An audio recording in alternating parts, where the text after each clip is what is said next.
Do you like I'm in a different place today. We have our first in-person retreat that I've done in almost 2 years. Very, very exciting. So we've been getting set up today. There might be a photographer right there. The lovely Shay Hardy right now is getting some behind the scenes shots. So there's a lot going on. And I'm really just like excited and honored to have all of you here with me and have Shay here and hubby here and all the things and be in this gorgeous space while we're doing this. I was like, oh, this is kind of manifesting to like, I'm actually sitting at this kitchen island that I would absolutely just like do a lot of things for to call into my life this kitchen. So I'm like, maybe we're manifesting this kitchen while we're sitting here, just pretending that it's ours and we get to have calls from here all the time. So, invitation to say hi in the chat. Just, yeah, connect with everybody. A lot of you already know each other, which is great. So today we are going to be talking about one of my absolute favorite topics. We've got TLC in the chat. So if you have any questions that come up, he's going to be kind of keeping an eye on those. Sarah's here with us, my fellow partner in running the Trauma Sensitive Business Collective. So some of you who are here today are already in the collective. Some of you are like, I want to manifest me a spot in the collective. Some of y'all are like, I don't know what the collective is, but I just heard the word manifestation and that sounds cool. So let's do it, right? And all of us, I think, are here because we are interested in manifestation from the perspective of like from a trauma sensitive perspective, from the perspective of we're also recognizing that a lot of how we speak about manifestation in today's world is very, it is put out as something that everybody can do. And yeah, like everyone can get everything that they want and everyone can manifest. And it is actually not taught in a way that I think is accessible to a lot of people because we're like, okay, well, my life would prove evidence as otherwise that I can actually have the things that I want, or this specific area in my life is like, I've tried to manifest there for a hot minute and nothing has happened, or in fact, the opposite of what I wanted has happened. And so that's cute that you've manifested all the things that you want. And also my life story is different. My experiences are different. And, you know, I just don't have the same ease in believing that whatever I want just gets to come to me, right? And I think that this is a really important conversation to have. I think a lot of people aren't having this conversation in the manifestation world. So this call was really birthed out of two things. One is I wanted people who were interested in joining us in the collective, were feeling a pull towards that, like their desire was saying, yes, please, or maybe even to be able to experience what a community call with us feels like, because some of y'all have never been on Zoom with me and Sarah and TLC before. Some of y'all have never experienced a call where that is containered in the way that we container calls. And so I wanted y'all to be able to experience that. The other reason is because something that I've noticed from selling, you know, I've been selling for the last, well, let's be honest, I've been selling for a really long time, but I've been actively selling in a sales position from a business perspective as an entrepreneur for about 9 years, almost 10 years. When my twins turn 11, it will be 10 years because they were just about a year when I went into network marketing for the first time. And the two things that I have heard for the last 10 years from humans as hesitations to joining something that they want, hesitations to going after a desire that they have is I don't have the blank, right? I don't have the blank. I can't afford the blank. And that's not just money. Money is a huge one, right? I can't afford it. I don't have the money, but it's also, I can't afford the time. I can't afford the space. I can't afford the capacity. I can't afford the energy. I can't afford something. And when we think about this statement, I actually love this statement because on the surface, it sounds very objective, right? I don't have the money. I don't have the time. I don't have the energy. I don't have the capacity. I don't have the whatever. And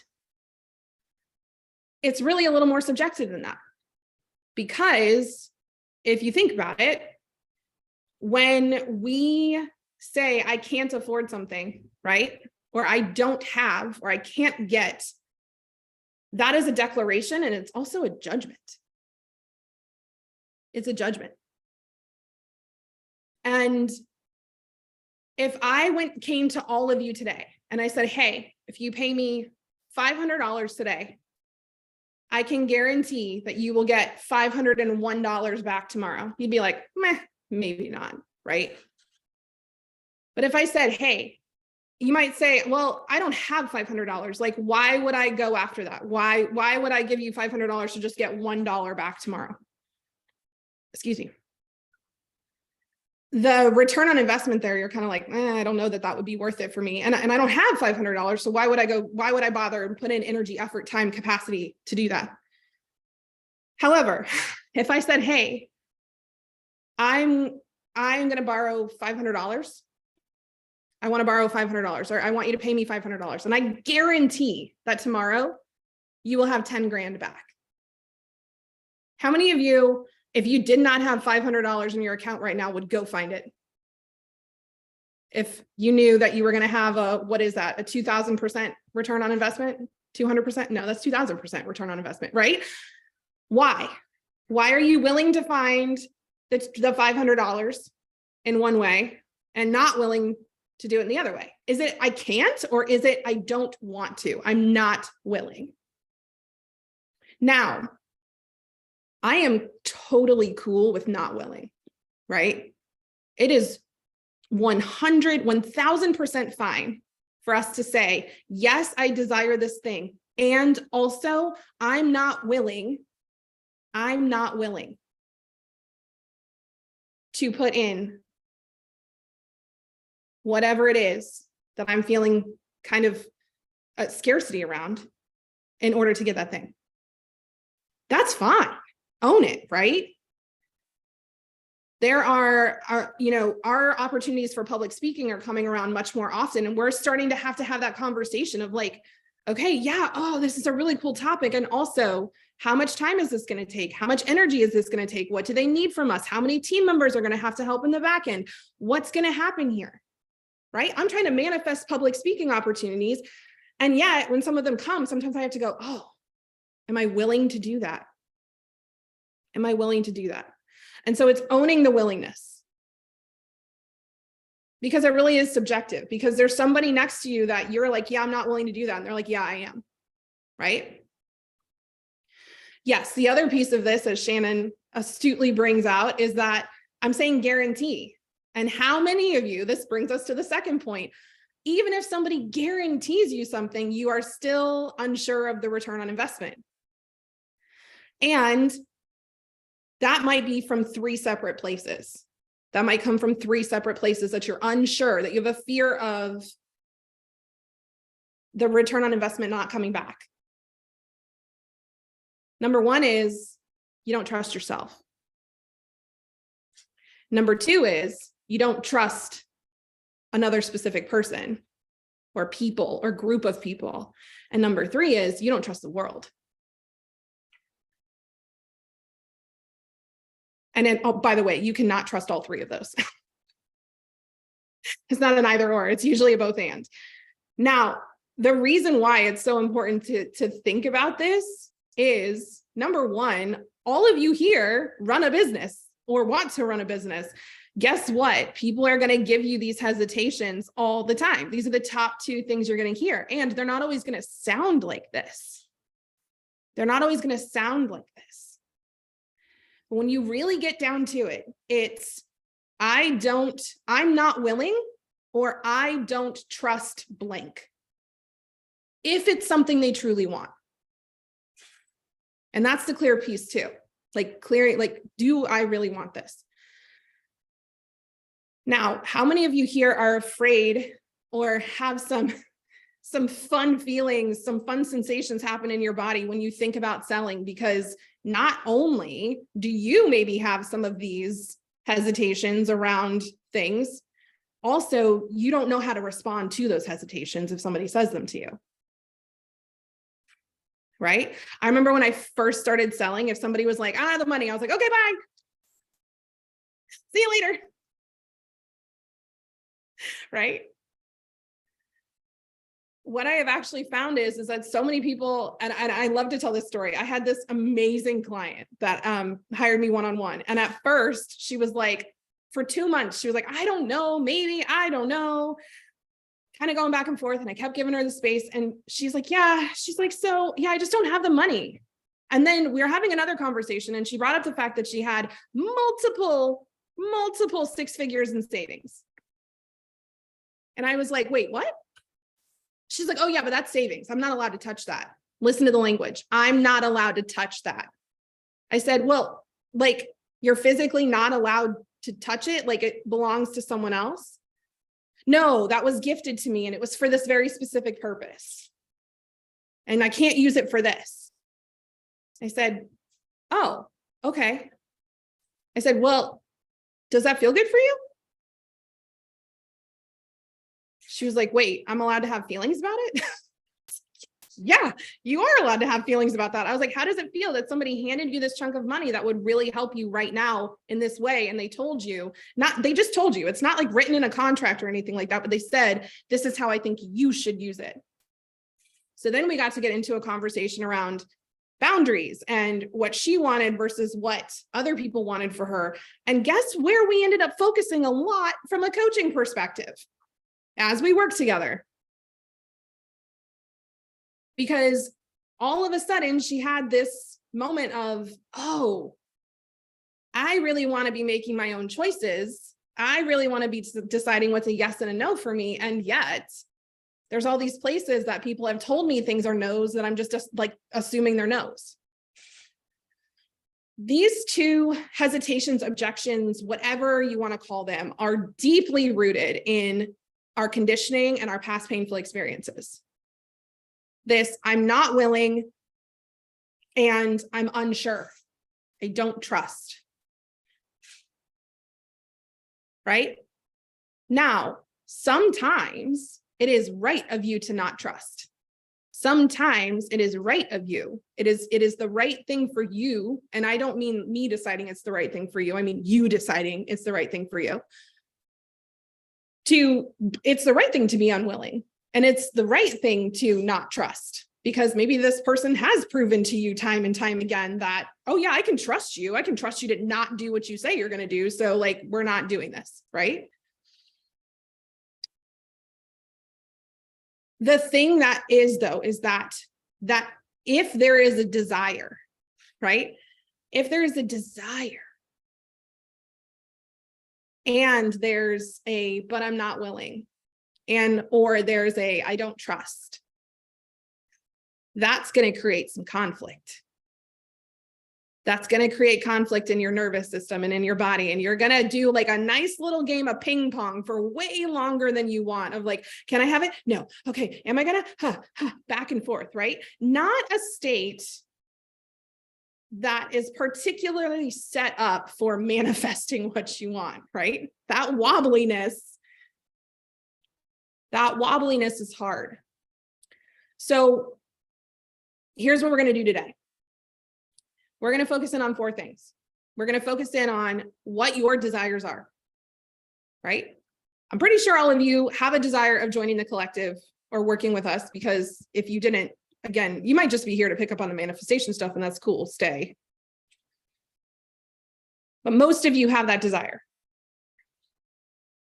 So owning that desire fully. And we're going to talk about why that's hard in a second. So if you're like, I don't wanna, it's cool.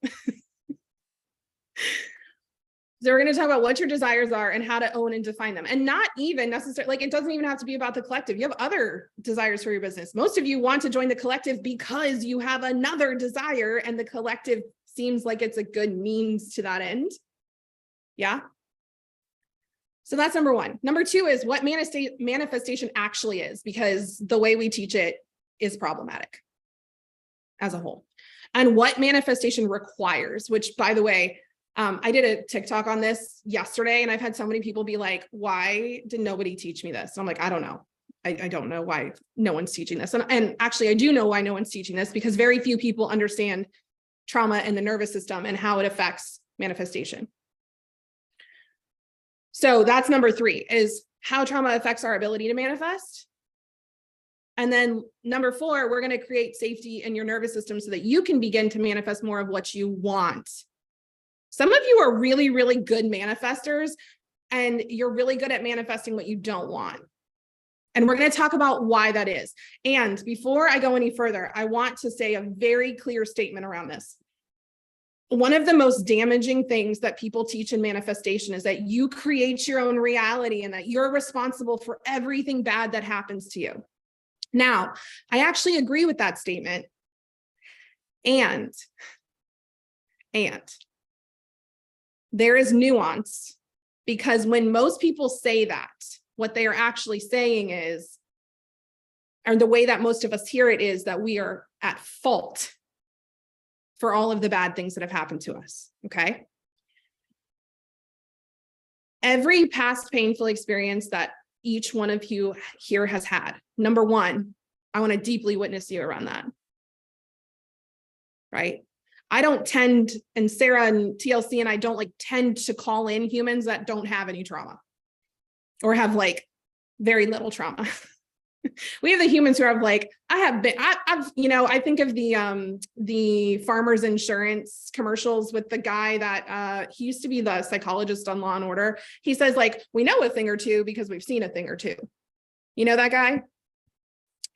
That's what I think of. Those are the humans that come in a lot for us. Y'all have seen a thing or two. You've experienced a thing or two. You're interested in trauma sensitivity because you've experienced what it's like to not have that. So when I talk about you being responsible for creating your own reality, what I mean is not that what has happened to you is your fault, and not that you have called in all of the bad things that have happened to you. Okay. I am not saying that. I do not believe that we choose, that we are fully in charge of choosing what happens to us. Because while we're manifesting, 8 billion other people on the planet are also manifesting, and all of that kind of interacts with each other, right? I do believe, though, that we all have the ability to respond. That's what the word responsibility means. We have the ability to respond to what happens to us. No, it's not BD Wong. It's a white, bald guy. I don't know his name. TLC's over in the corner trying to figure out who he is. Don't worry, we'll get his name. So when we think about responsibility, right? What that means is whatever happens to me, I am going to own the fact that I get to control my response. Now, that is a really hard thing to do. That is a really hard thing to do. So when I say that we're going to own our response to what happens to us, I'm not saying we don't get to have feelings about it. In fact, what I find is that the things that happen to us that are not our fault, that then we don't feel our feelings around, are the things that hurt us the most.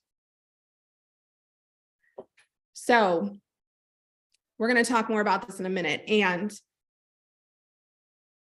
from a power perspective, I think it is really important to understand that we do get to create our own reality, and we're creating it through responding. We're creating it through deciding, okay, this thing happened, so now what do I do next? Okay. So here's what I'm going to invite y'all to do before we start. Okay. I want to invite you to suspend reality for a minute. Okay. I don't want you to forget that you create reality, forget all of that stuff. What I want you to do is, for these next 80 minutes, is that right? 100 minutes, whatever it is, till 4 p.m. Eastern, I want to invite you all to play a game. Okay. We're going to play a game. And if at the end of this, you're like, that was a stupid game and I hated it and I'm never playing it again, cool. Okay. Full permission to be like, Lee sucks. This is awful. I'm out. And I want you to think about, if I felt safe, or if I felt safer, if I already felt like I was a part of this community and I knew these humans really well, and like, if I felt like whatever came out of this next little bit, like I could handle it, how would I show up right now? So maybe you can like close your eyes and imagine yourself putting on a cape or a costume. Maybe you're changing your posture. Maybe you're like slumped over in bed right now and you're like, hold on, I'm going to stand up. I'm going to shake it out. Right? Our physiology actually really matters. Our physiology really matters when it comes to manifesting. Because what I'm doing with my body tells my nervous system what's going on. So change your posture. Like think of, and for some people, it's really hard for them to do the hypotheticals. So if you're like, I don't do hypotheticals, Lee, okay, think of someone else that you're like, man, they go after what they want. They get it. They're really confident. They succeed. They have what I want. Like, if they were on this call, what would they look like? How would they be sitting? Would they be taking notes? Would they be typing in the chat? Like, if I was playing full out, what would I do here?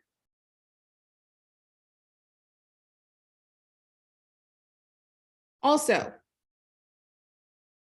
at the end, you can like, again, you can hate this. You can be you again, right? When I come on to talk to y'all, I'll be fully honest with you. Like 10 minutes before this call started, I got this huge wave of nausea and I was like, oh, what is going on?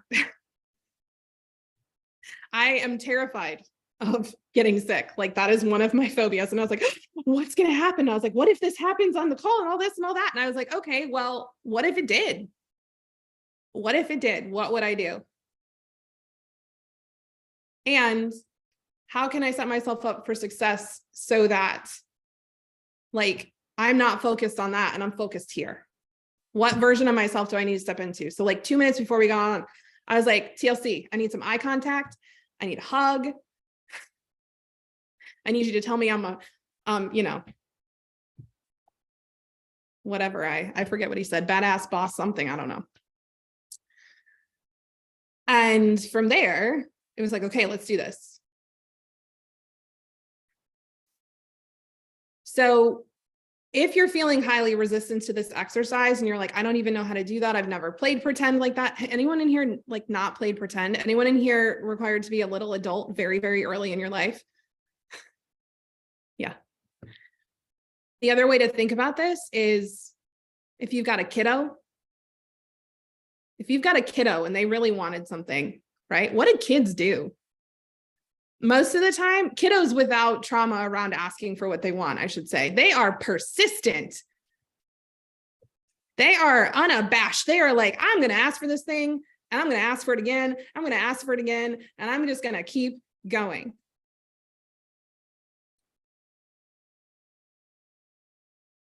So maybe you think about one of your kiddos and how they show up in regards to what they want. If they've got the audacity that you wish you had, well, guess what? They belong to you. So some of that came from you. So everybody willing to try that on, even 1%? Okay.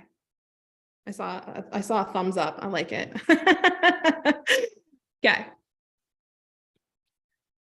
By the way, even if you decide not to do this, this can still work. So for my rebel resistant humans, you can be like, I'm not doing that. Guess what? This can still work. So just so you know.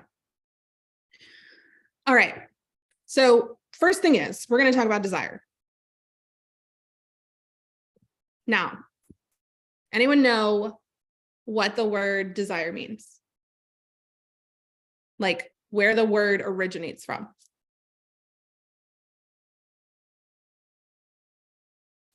Shannon, I just taught you this last week. So I'm like, if Shannon types it, I'm like, I told her the answer, right? Okay, of the Father. Now, here's the important piece about this. Honestly, the word desire is one of those words that I feel like brings up a lot of different feelings and a lot of different people, depending on what their past painful experiences are around, right? I remember when I first started using the word desire, it was also in a space where we were using the word pleasure. And I was like, but these are very dirty words. Like, I don't know how I feel about this. There's a movie that's highly problematic, but it's called Can't Hardly Wait with Seth Green and Jennifer Love Hewitt. And there's a scene in which Seth Green is like getting ready to have fun time with another human, and his old best friend walks in and she's like, pleasuring yourself. And I always think of that. That's how I hear the word pleasure in my head. And it feels a little dirty and a little wrong. Same with desire. For some people, that of the Father feels problematic. It feels harmful because there might be some religious trauma. There might be some parental, like father figure trauma. And when that word was created, what it meant was, this is something you want that is tied to something bigger than you. And this is something that you are allowed to receive. This is something that gets to be provided for you, right? You are allowed to receive this.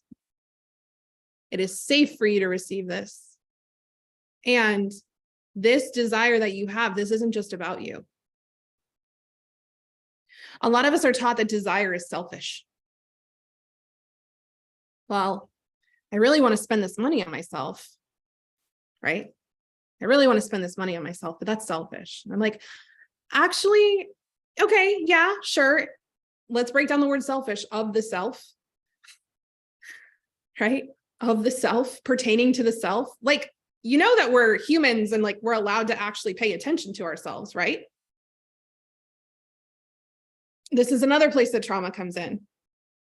I can't pay attention to myself. Do you know who the most, this is one of my personal observances. People who pretend, people who convince themselves, people who are taught to play a role in which they do not care about themselves are often the most self-absorbed. Because what they're doing is constantly thinking about themselves in relationship to this other person.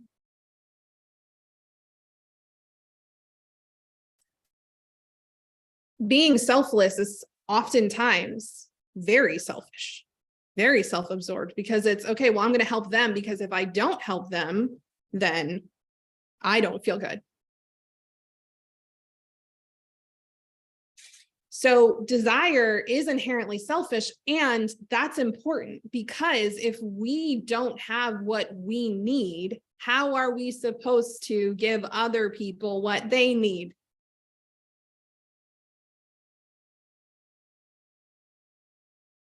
So I used to hear this back before I shifted more towards business coaching, and I was doing a lot of like life and mindset coaching, which was interesting because it was mostly entrepreneurs, but it was a lot of women, and they'd say, oh, I can't invest this money in myself because it's selfish. I should spend this money on my kids. And I said, do you know what the best gift I gave my kids was? Do you know what the most selfless thing I did for them was? Leave my job and start a business and invest in it. Do you know why? I'm going to cry.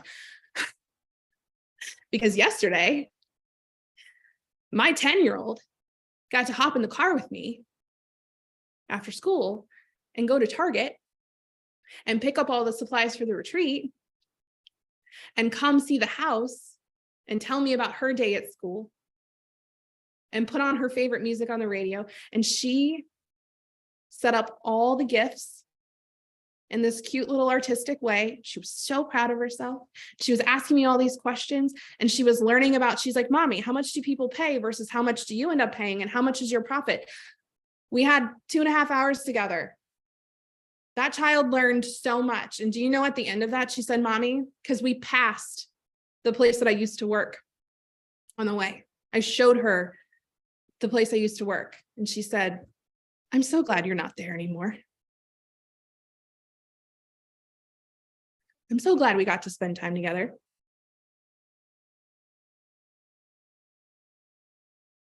That is selfless, right? And selfish, because I deeply enjoyed that too.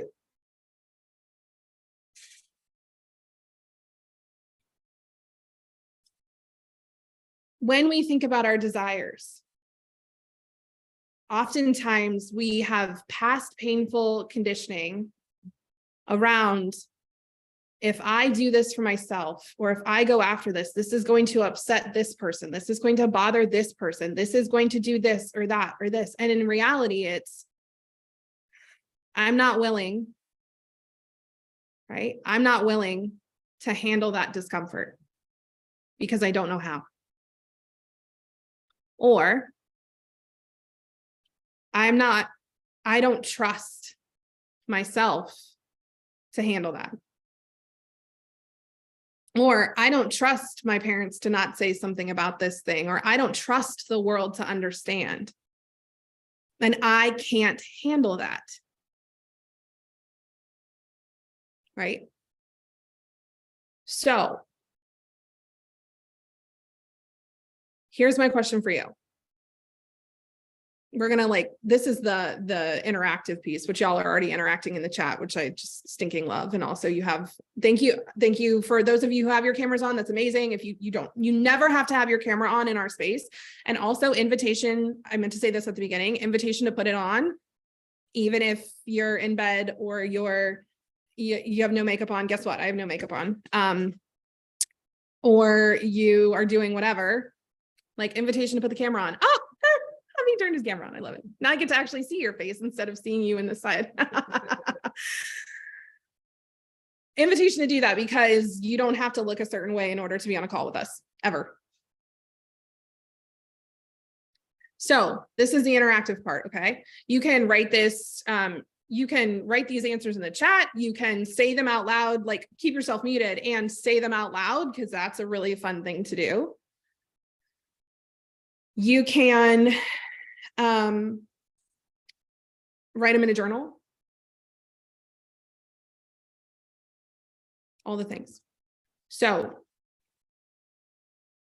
why do you want to join the collective? Or why, what do you want? If 12 months from today, I could come to you and be like, oh my gosh, Gina, Karen, Nancy, Amy, Lacey, Nicole, Emily, Sakina, Lisa, Tim, Kaylee, Shannon, Torin, Tamara. Can you believe you did that? Can you believe that happened?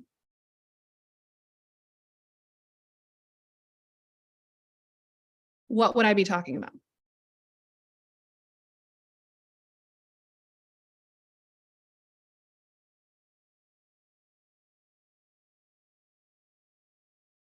What do you want?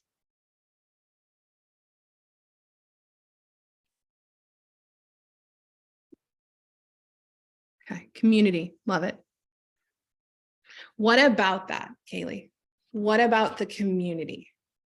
Why do you want to feel like you are in community? What does that word mean to you?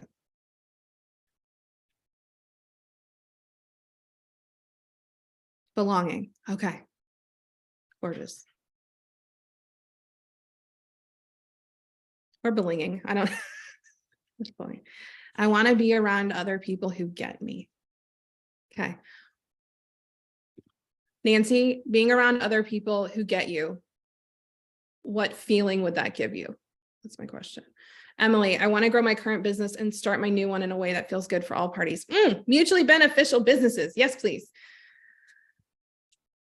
I want to feel confident moving forward. I want to be in a group of individuals that have the same business goals. Oh, and the hardest one. I want to make more money than I ever have. Okay.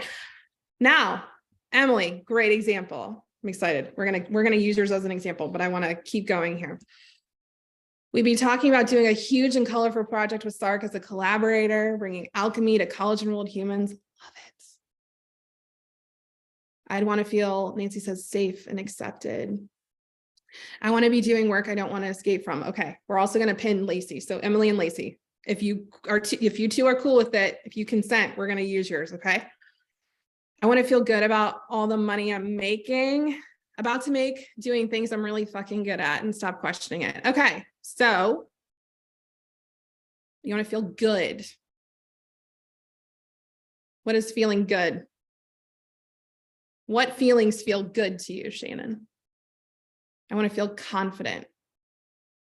I want to know I'm doing the right thing. Oh, Timothy, Tim, right? I think it's Tim. You and I are aligned souls. Tim, why do you want to know that you're doing the right thing? What would that help you feel? Lisa, I want to sell out my one-on-ones and have a waiting list and group programs sold out, making tons of money, making an impact on my clients' lives. Lisa, how are you going to feel when I come to you and I'm like, oh my gosh, how many people on your wait list? 7? How many, like, what's happening? Have my own place, Gina says, fully self-sustaining, financial freedom, doing the work I love with people I love, move into public speaking and or my own damn podcast finally. Yes, is that not so true? By the way, if you are having trouble identifying your desire, guess what? It's the thing you make sure everyone else has. If you want to know how you want to feel, it's the thing you spend the most time helping other people feel.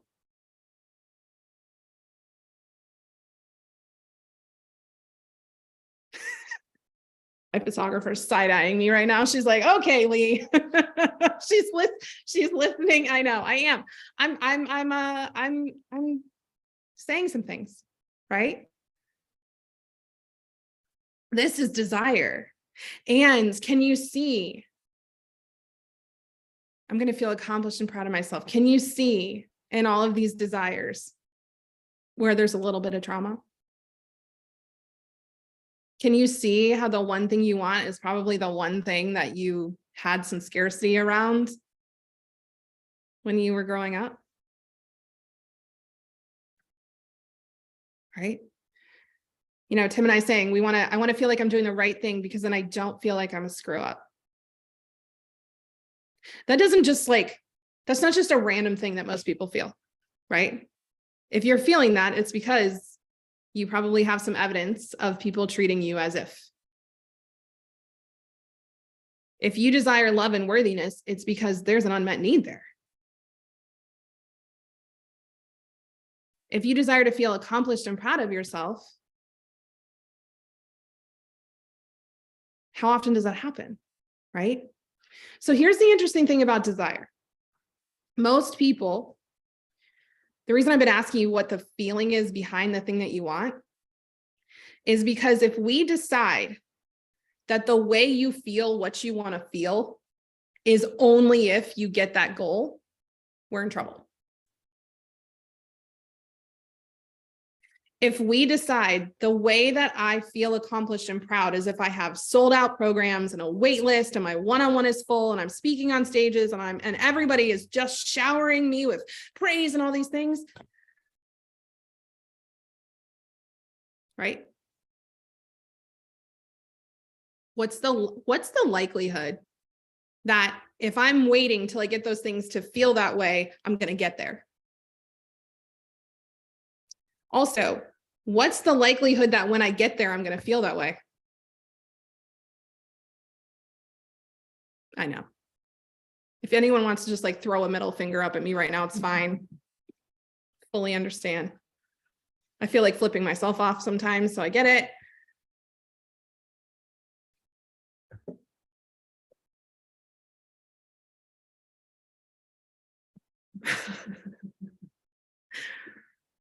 By the way, if anybody is a human design person and an Enneagram person, I'm an Enneagram 8. So I know what's best for all of us. No, I'm just kidding.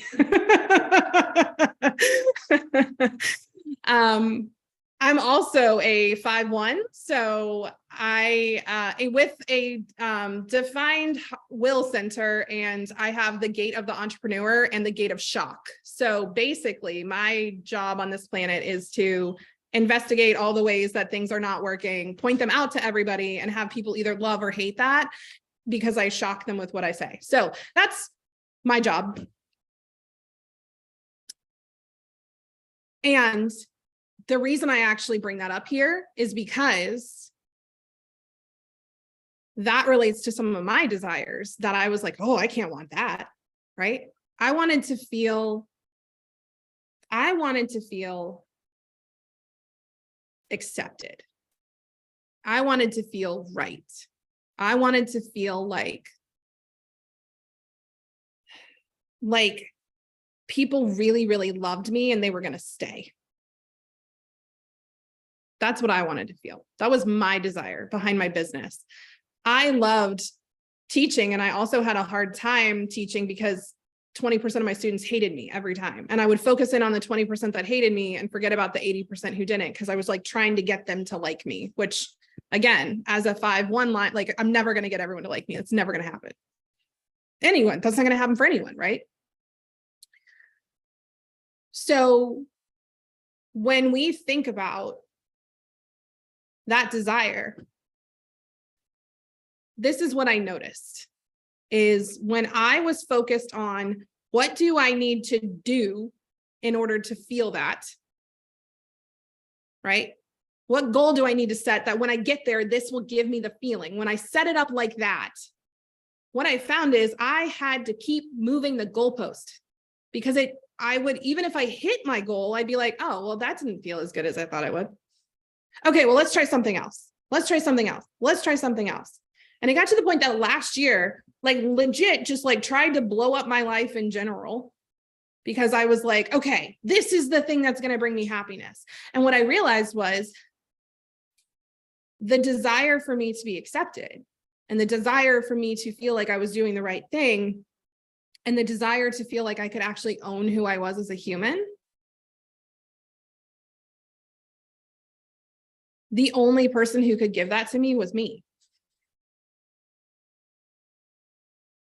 And the way I gave that to myself was through focusing on how do I help myself feel that right now? How in this moment can I feel accepted? How in this moment can I feel loved? How in this moment can I give myself the thing that I keep trying to get from everyone else? Or how in this moment can I see that other people are actually giving me that thing all the time, and I'm discounting it or negating it because I'm pretending that that doesn't count?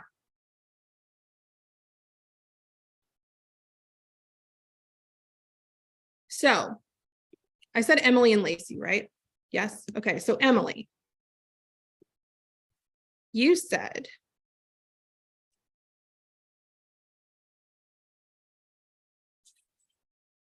as I find it, I love how full this chat is. It makes me so happy. I just have to find the thing. Okay. I want to make more money than I ever have. Now, Emily, how did you say that was going to help you feel?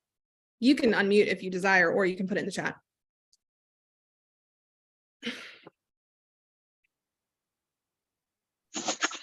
Did I say that it was going to make me feel something? Oh, it was one of the hardest to say is what I said.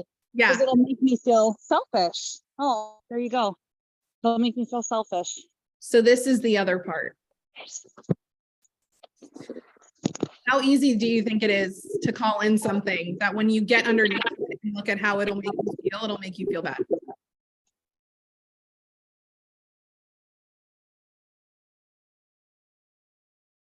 Right? I wanted to speak from stages, and I wanted to do calls like this with dozens of humans on them. And I wanted to just talk at people for hours and have them enjoy it like that. Like, and admitting that out loud was so like, but like, then I want all the attention, and then I want all the, like, I just want people to like love me, and I can't want that. That's selfish. I just expected him to sit there and listen to me for 2 hours. Like, who would want to do that?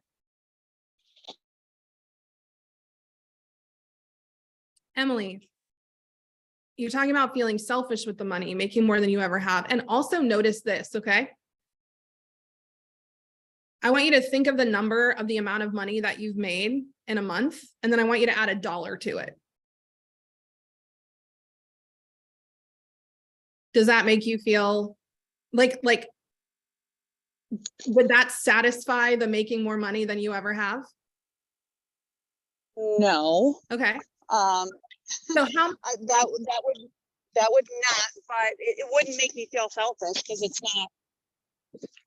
not too much to like draw attention, I guess. I don't know why I have that connection with selfishness and more money, because I know that it's not like I'm taking money out of other people's hands when I make my own. Okay. Thank you for sharing. So yeah, I might know why. Do you want to know why? Number one, let's just point out the fact that the way in which you phrased your desire, even though it was incredibly hard to say it out loud, was done in a way where you didn't have to get specific. Because if you got specific, number one, you could be disappointed. And number two, you could show up as selfish. How many of us approach the desires and the things that we want and we're like, oh yeah, like that's what I want, but it's not. It's like the wish version of what we want, or it's the like knockoff brand version of what we want. We're like, oh yeah, that'd be fine. No, actually that wouldn't, because it's not what I want. The other piece of this is, you want to know why having more money than you've ever had feels selfish? Well, there's probably some individual stories for you that I wouldn't be surprised if this week you were just, your brain's like, oh yeah, remember this when you were 6? Remember when that happened? That's why. And that might not happen because you might have a lot of experiences. But the thing is that we are living in a society that is sending us 2 very distinct messages right now.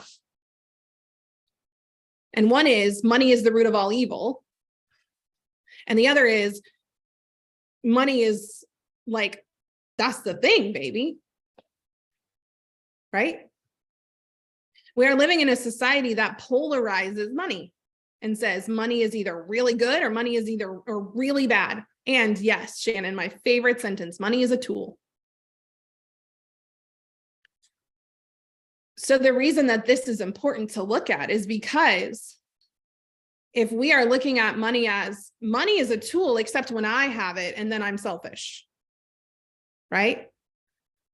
Even if you manifest in more money than you've ever had, you're going to bring along with it a bad feeling. So we're going to pivot. When you talked about, no, please. I'm sorry.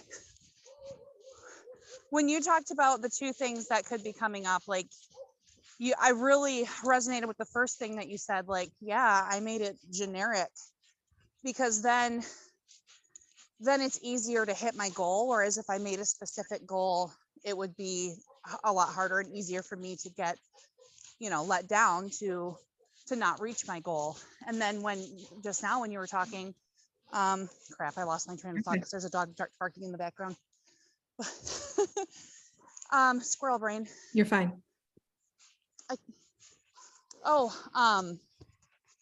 Nope, lost it. If I get it again, I'll okay, cool. I always love when people's brains do what my brain does too, because my brain squirrels like that all the time. Hey, by the way, if you have brain squirrels or you feel like your brain is a squirrel, you are in the right place.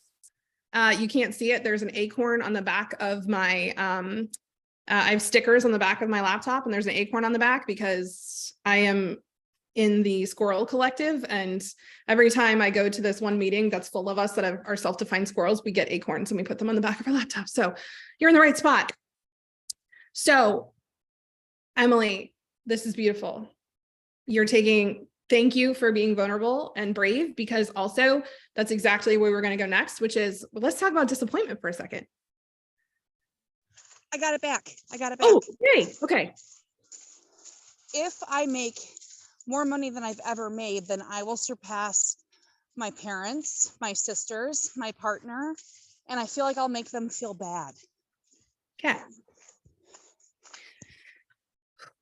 So thank you for bringing this up, because this is a very common one.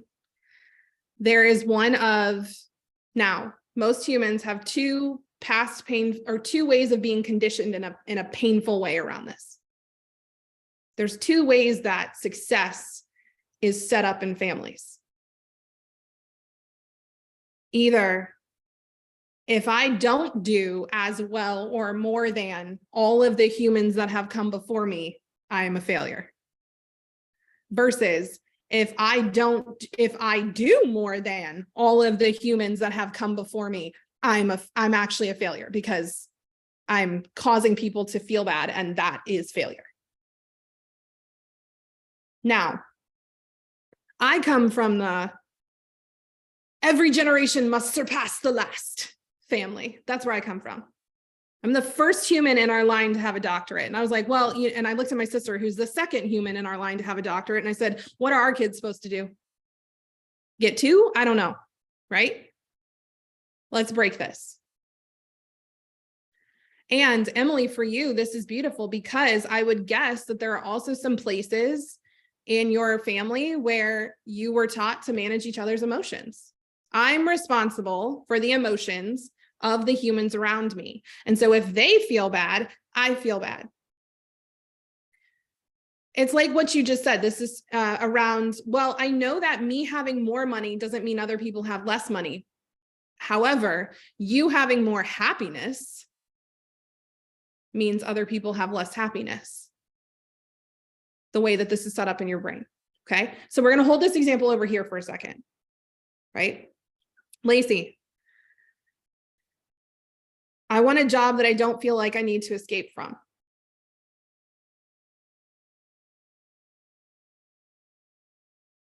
Now, Emily's was phrased as, I want to move towards something. Lacey, yours was phrased as, I want to move away from something. Now, imagine I have two targets in front of me right here, okay? This is a target, like a dart board. This is a target, and this is a target, okay? And this target, the bullseye is don't want. And this target, this is like the bullseye is the feeling you don't want to feel, right? I don't want to be at a job. Like in the middle of this is a job I hate, okay? This dartboard in the middle of it is a job I love. Yes? Now, Lacey, which dartboard are you throwing darts at? Yeah, you're throwing darts at the don't want. Do any of those darts come over here? This is why when I talk to humans who are trying to manifest their ideal partner, and they're like, well, I don't want this, and I don't want this, and I don't want this. And I'm like, okay, don't want, aiming for the opposite of don't want doesn't necessarily mean you're going to get what you want. It just means you're not going to get what you don't want.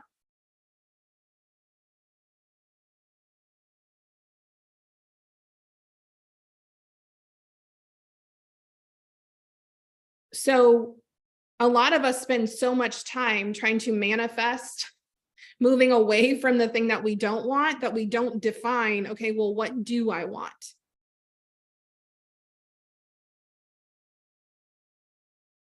So Lacey, if you were going to flip that desire around so that we can focus on the dartboard that we're actually aiming for, how would you flip that around? What would a job that you didn't want to escape from, how would you feel in that job?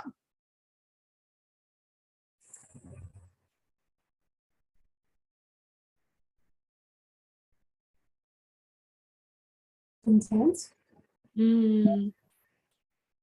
What is contentness like? What does content feel like in your body? Both. And by the way, this is another exercise that I want to be gentle around, because for some humans with a lot of trauma, me asking you how something feels in your body is scary.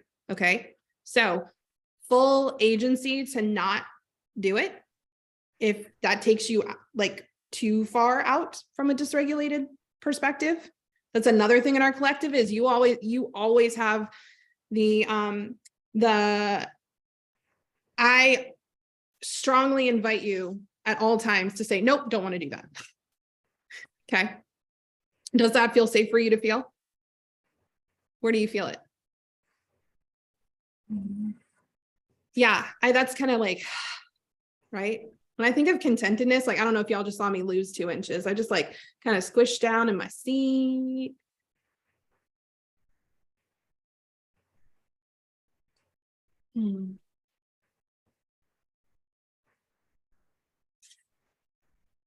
How different does it feel to aim for content as compared to aiming away from a job that you don't want to escape? A lot different. Hmm? A lot different. Yeah. So here's the interesting thing about our brains. I am skipping all over my notes and I'm giving myself permission to do that. Here's the interesting thing about our brains. We're going to move into the manifestation piece in just a minute. So this actually is beautiful. So manifestation actually is an art and a science. Okay. There's science pieces to manifestation, and then there's an art to manifestation. There's the tangible and then the intangible. Yeah, we can all agree that this is how this works versus like, well, some of us might like that and some of us might like something different. The term manifest, there's a lot of definitions for it. The one that I love is to bring forth into reality, to make aware or evident. A lot of people, when they think about manifestation, it's this idea that things are being pulled out of thin air. And in reality, manifestation is this thing already exists. This thing is already possible. This thing is already allowed. This thing is already like out there. And we know that because you already want it. And if you are desiring something that doesn't yet exist, by the way, for any of my people who are like, oh, I've never seen anybody do this. Well, guess who's supposed to bring it forth?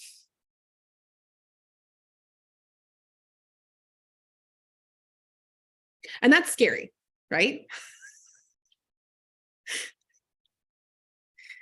When I founded the Institute, I think a lot of you have heard this story. I'll tell it again though. I was coming out of like one of the lowest, well, the second lowest point in my life at this point, but at the time it was the lowest point in my life. And I was like, okay, well, that sucked. And I know that I don't want to keep doing things the way that I'm doing them. And I know that these things I need to say bye to them. And I know I really, really want to feel this way in my business. And also I have no idea what that looks like. And for TLC, I'll tell you, weeks, I was like, I don't know what I'm supposed to do. I don't know what I'm supposed to do. I know I'm supposed to do this part, but I know I'm supposed to burn down 80% of my business, but like, what the heck am I supposed to do to call that income back in? Because I'm the sole income of 5 right now. And like, what am I like, really? Really? Okay, infinite intelligence. Okay, universe, thank you so much for giving me this strong desire and this strong hit that I'm supposed to just let go of tens of thousands of dollars of income. Yeah, thank you. That's great. What else am I supposed to do?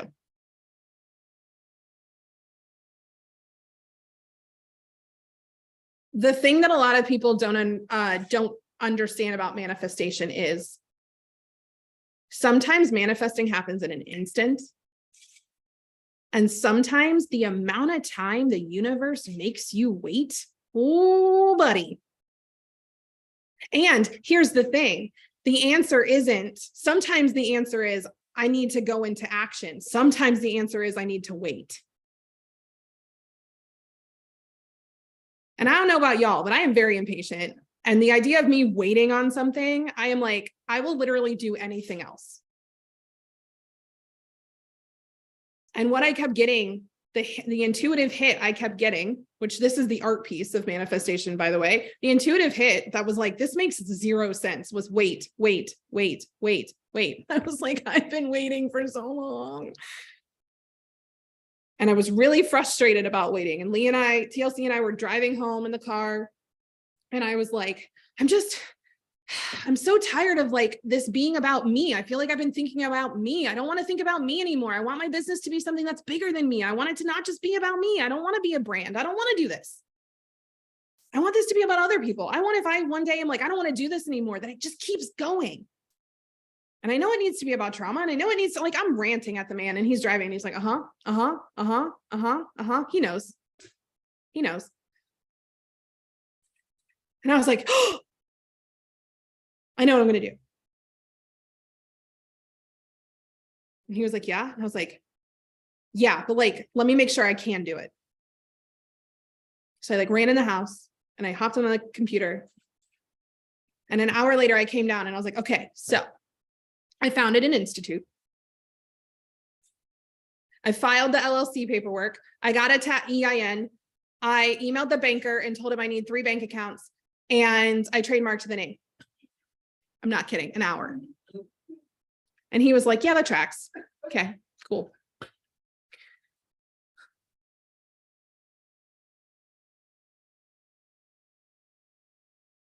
And I was like, oh, that's why I waited. That's why I waited. So when you think of, here's why, so like, let's get into using that example as manifestation. So the science of manifestation is, the way our brains work, there's 3 core pieces that are, well, there's more than that, but there's 3 core pieces we're going to talk about today that have to do with manifesting. The first is your amygdala. And your amygdala is the smoke detector in your brain, okay? The amygdala is what tells everyone fire when it thinks there's a fire. When it thinks there's something dangerous and your brain receives potentially dangerous input, your amygdala decides if you go, ah, or you go, oh, that's fine. Now, some of y'all, myself, my former self included, had very faulty smoke detectors, very sensitive smoke detectors. And that's because other humans sensitized your smoke detector. Okay. Other experiences before today sensitized your smoke detector. And they taught you that things were threatening that weren't, or things that most other people's smoke detectors wouldn't go off about, yours does. And there's a reason behind it because yours needed to. Because you were threatened in ways, there were fires in your life that were not there for other people. Right? So the thing about our amygdala is our amygdala works way faster than a second part of our brain, which is called the prefrontal cortex, AKA your rational brain.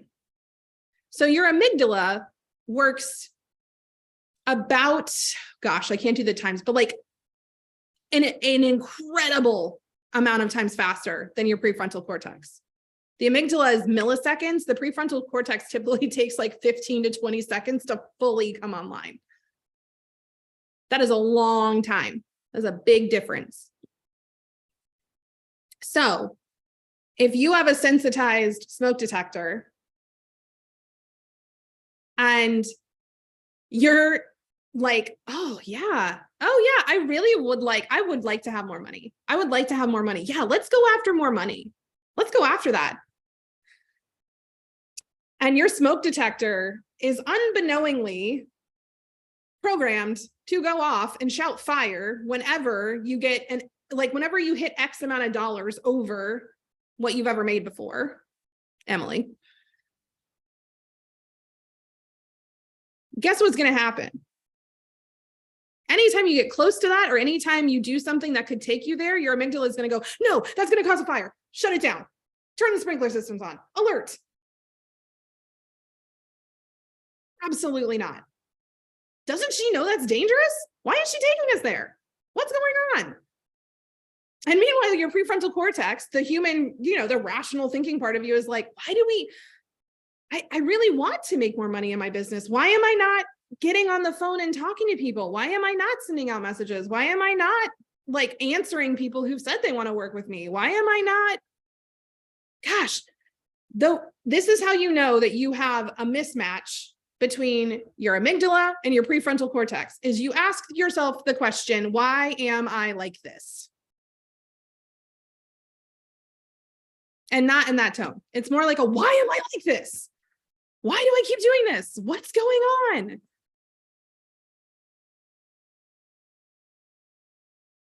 If you find yourself setting goals for things and consistently not hitting them,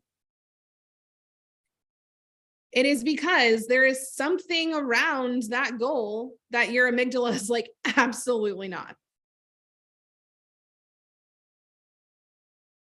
The other piece of this is, I always love saying this out loud because it sounds like I'm saying your ass, but I'm saying your RAS, R-A-S. And your RAS, so fun, your RAS, your reticular activating system, is another part of your brain that is actually equally controlled by your prefrontal cortex and your amygdala. And what your RAS does is it is a spotlight. And it shines a focus on whatever it thinks you should be focusing on.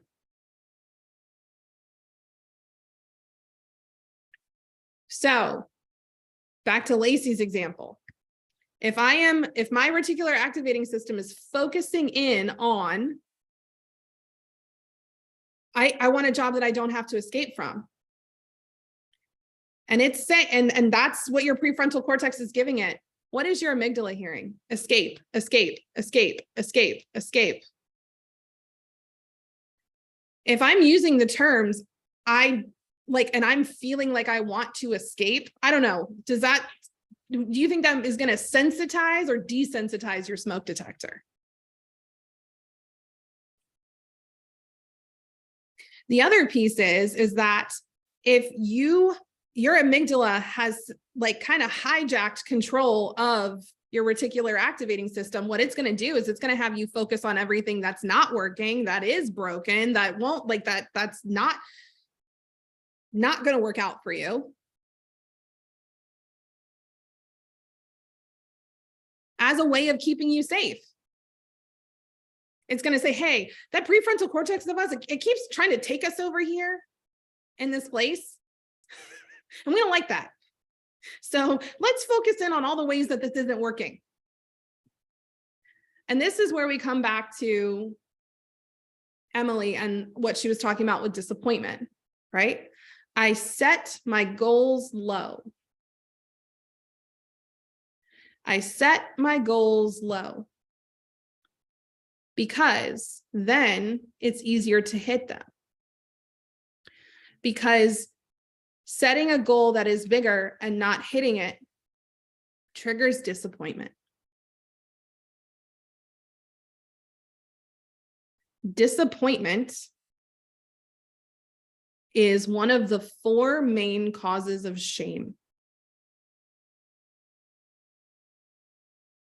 In shame research, when we study shame, and when I say shame, what I mean by shame is the feeling of I am wrong.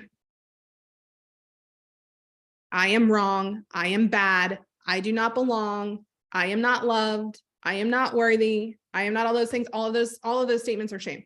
Okay. Separation from other humans.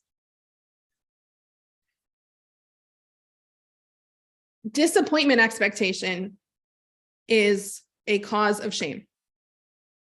When we expect something to work out for us and it doesn't, most humans experience shame.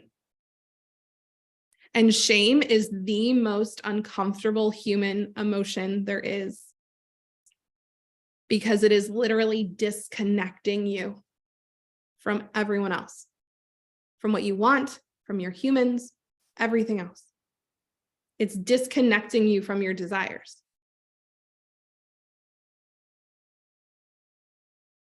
So, do you think that shame might trigger your amygdala? Do you think that anything that might potentially, let me say it this way, do you think anything that might potentially trigger shame, your amygdala would be like, no, no, thank you. Now, I had a moment about 2 months ago, TLC, I'm not sure how long it doesn't matter. I had a moment about 2 months ago where I made a TikTok that I was really proud of. I loved it. I was like, oh, I really love this. And I'd been thinking about it for a couple of days. And I finally made it. And I showed TLC all my TikToks before I put them up, because every now and then he's like, do you realize? And I'm like, oh no, we got to fix that. He's like a good last check.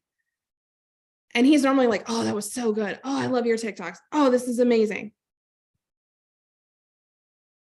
And he goes, meh.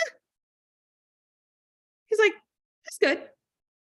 And I was like, what? He's laughing. I was like, what? And he was like, well, I just don't think that's going to land with your audience the way that you're thinking. Like, I get where you were coming from. And I was like, you, sir, did not understand the assignment, because the assignment was to tell me how amazing I am. I had the strongest emotional reaction to that I have had in a very long time over a TikTok.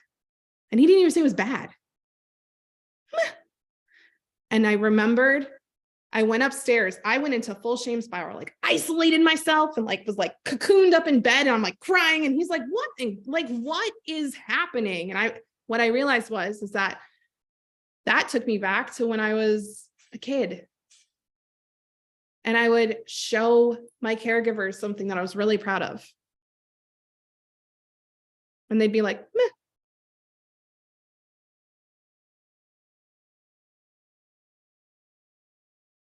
It brought me back to the moment where I told a caregiver, hey, I defended my doctoral proposal today. And they were like, oh, that's awesome. Good job. What's for dinner? Right? Now, my caregivers are amazing. I love them. They're awesome. They're great humans. And their traumas, their past painful experiences taught them we don't celebrate big things because that's dangerous. We keep it humble, baby. Right?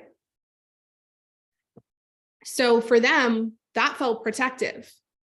Yes, we're acknowledging that she did something. And also, we're not going to let her get a big head about it, because humility is necessary for survival.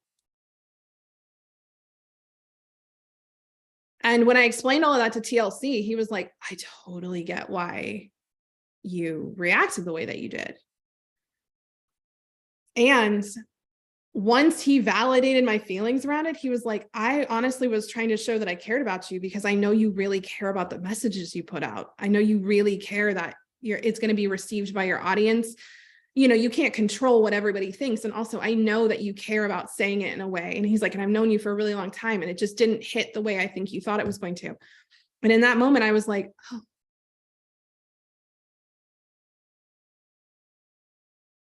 He's not disappointed in me. And he is not telling me that I'm a disappointment.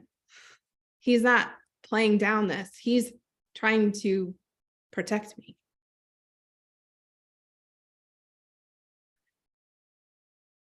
And I share that because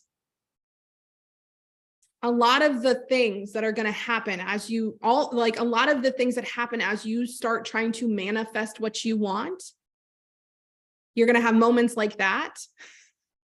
And your amygdala is going to go, absolutely not. So you being able to recognize those moments for what they are, to go, oh, I'm experiencing shame. I'm experiencing disconnection. I'm experiencing this. Now, here's the important piece of this.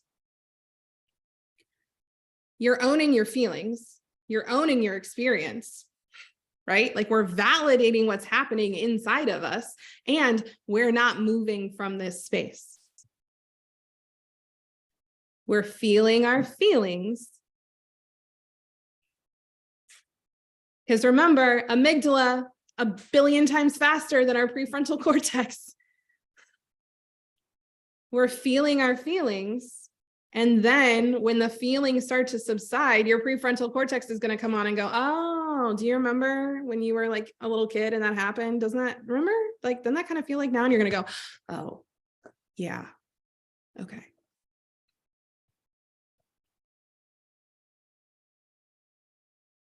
So that's the science piece of manifestation. What we want to do is we don't want to make your amygdala wrong. We don't want to shame ourselves for our smoke detector going off. Our smoke detector is not going off because we want it to go off. It's going off because it was programmed to go off. What we want to do is give ourselves the exact opposite of what that shame tells us to do. So in that moment, the shame tells us disconnect, start a fight, did that. Go upstairs and isolate yourself, did that. Cry yourself, like cry, intensely, did that. Okay.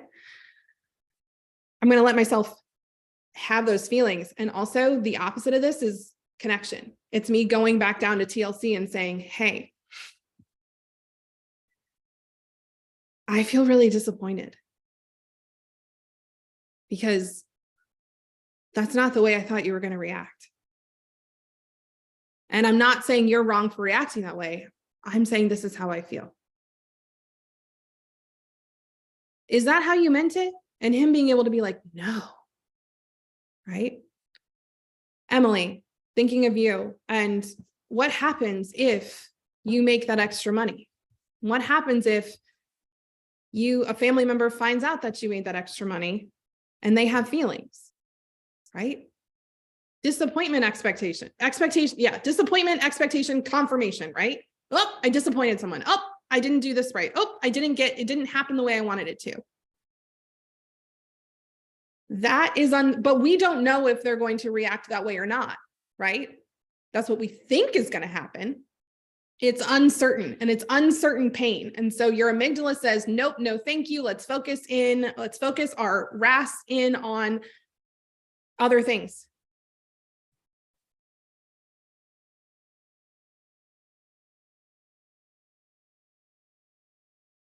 Let's do, and so then your amygdala and your brain, you go, okay, well, let's do this. Let's just pretend we don't want it anymore. Let's set a smaller goal. Let's do that.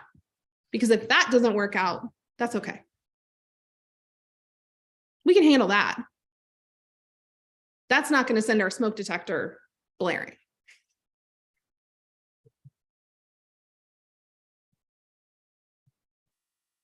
The art piece of manifestation is that, again, if we think about desire and manifesting a desire, guess what? You're not supposed to do it by yourself. Most people, when they approach manifestation, what they do is they say, okay, let me focus on the how. How is this going to happen? How am I going to bring this into fruition, right? The problem with that is do you know how many things that I've manifested that showed up how I thought they were going to? Goose eggs. Not fully, maybe 95%.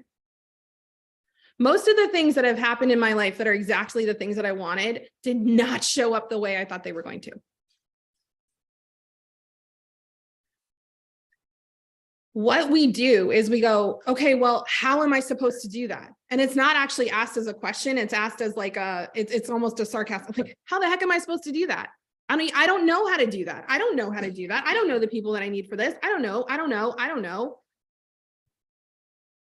There's so much potential for disappointment in that. And the thing of it is that we become it's a self-absorbed way of thinking of manifestation, because number one, remember, if you want the desire wants you.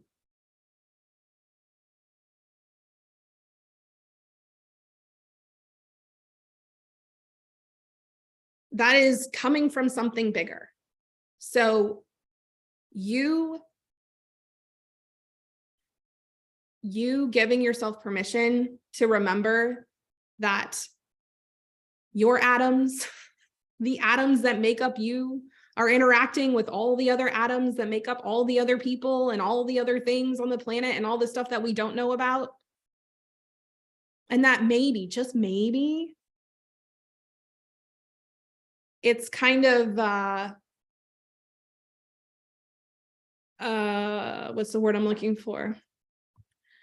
It's a little grandiose to assume that we can just know the entire how of how something's going to happen.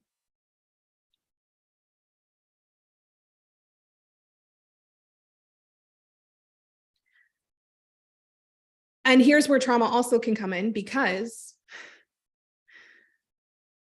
a lot of us want to focus in on the how, because the how gives us control. Right? The how gives us control. It gives us a perceived sense of control, I should say.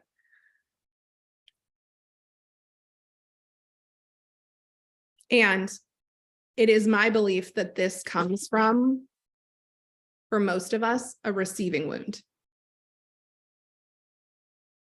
Oh, I saw some scrunched up faces. Y'all didn't like that, did you? Most humans have a receiving wound. What does that mean? Most of us have trauma around receiving, and it's tied up in disappointment. I really wanted this thing and I didn't get it. I really didn't want this thing and I did get it. I really wanted this thing and somebody else way less awesome than me got it. Someone else who didn't try as hard, who didn't care as much. Someone else who wasn't as deserving of this as me got it. How dare they? So we decide, okay, well, I'm going to lay out the how, and I'm going to plan exactly how this goes, because if I can do that, then I'm not going to be disappointed. Guess what? The way to ensure you will be disappointed is to carefully plan out the how. I know some of y'all are like, I hate this. The other way to ensure you are disappointed is to decide that there are only specific ways in which you are willing to receive things.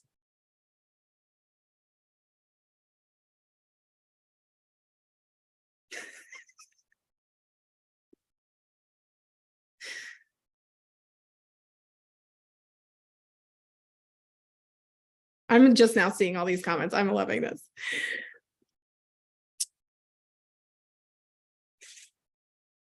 If you are like, it has to show up this way. It has to show up this way. The only way I will accept this from the universe, my partner, my job, my career, my clients, is if they come just like this.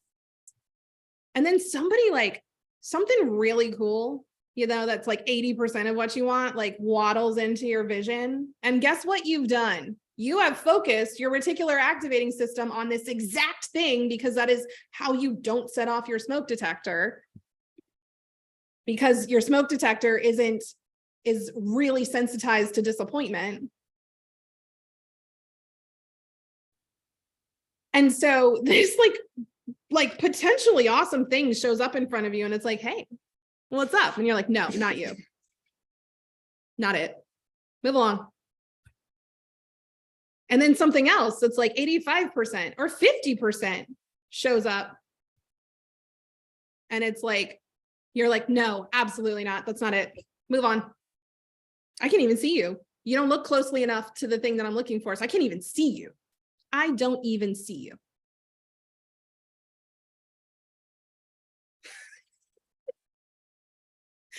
Yeah. Needing money for a down payment for a new car and then totaling your truck. Yeah, that works. Right? Here's the thing. Is feel the difference in this, okay? If I say, I really want a pineapple, like I want fruit and I want a pineapple and only a pineapple will do. I've never tasted any other fruit. I don't actually know if I'd like it or not, but I know I like pineapple. And so I want a pineapple right now, today, here. That's what I want. And this very handsome, suave, attractive fruit vendor just like knocks on your door and he's like, hi, do you want one of the most beautiful apples I have ever picked? And you're like, I cannot believe that you even offered that to me. Get off my property. Right? Do you think he's going to be like, oh, yeah, I'm never coming to that house again? I mean, I had a bunch of pineapples in my car, but I'm not, no, absolutely not. Bye, see ya. Versus if you're like, oh gosh, I really want a pineapple today. Like, I really want a pineapple. It sounds so good. And the same fruit vendor knocks on your door and he's like, hey, I was just passing by and I got this inkling that I should knock on your door. I have this really beautiful apple. Would you like it? And you're like, oh, yes. I don't know if I like this or not, but like, let me try it out. And you're like, oh, you know what? That was such a delicious apple. Thank you so much. You know, I've been really having a hankering for pineapple. Do you have any? He's like, oh, why, yes. I have 8 of them in my car. Let me go grab them for you. Here you go.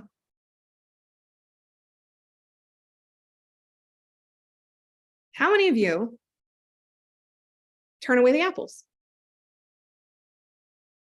Yeah. This isn't what I wanted. This isn't what I wanted. Or how about this? How many of you, here's another thing. How many of you are like, I really want a pineapple. And then the fruit vendor shows up at your door and he rings the doorbell and you hide.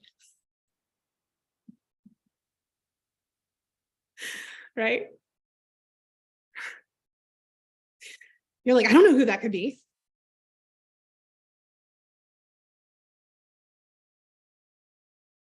So the art of manifestation is starting to train our nervous systems to shift more from that's not it, that's not enough, that's not right, this is taking forever, to well, that was an interesting experience I just called in. That was an interesting thing that just happened there.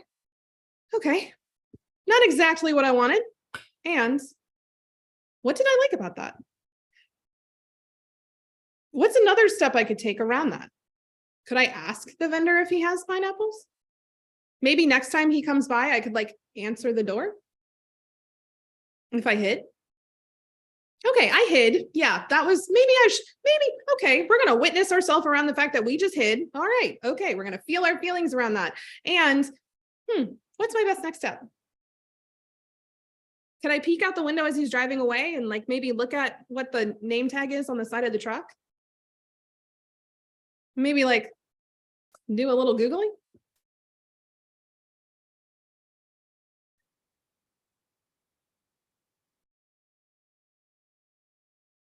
Whatever you believe in, whether you believe it's coincidence, universe, God, source, infinite intelligence. I say purple spaghetti monster, like whatever you believe, source, goddess.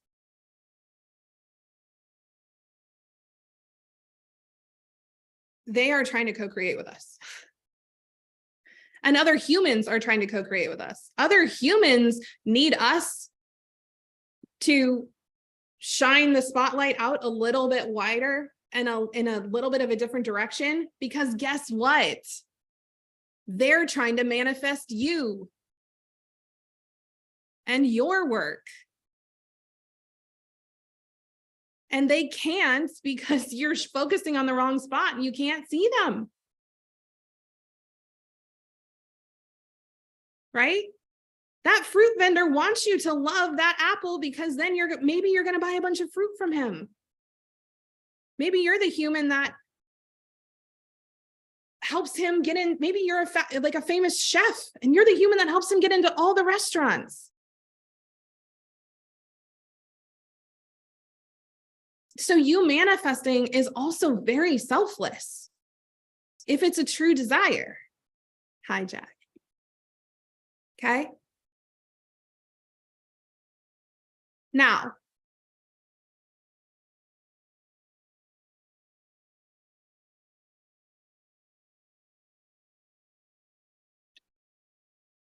thinking about your business right now. First of all, invitation to like stretch it out, do the things. We've been sitting here a minute. I can sit here for hours. Other people are like, oh my gosh, Lee, I'm like melting. Okay. I want you to think about, now that you've owned that desire, maybe you've been like chewing on it a little bit and you're thinking about, oh baby, I really want to manifest this. And I really want to feel this way while I manifest it. Those feelings that you said you wanted to feel getting the thing that you were going to get, you can still want the thing that you want. And you get to feel that way the entire time you go after it. In fact, those toward feelings that you identified, if you follow those feelings, they will take you towards what you want to manifest. They will call in what it is that you desire. So, my question for you, thinking about that desire for your business, why do you want it now? What are the toward emotions you want to go towards? And what are the away emotions? What are the things that you know your amygdala is like, oh, if we feel that, our smoke detector is going to go off. So, what are the things that you really want to feel around your goal? And what are the things that you are afraid or fearful of experiencing around your goal? Let's define your toward emotions and your away emotions. And you can drop them in the chat.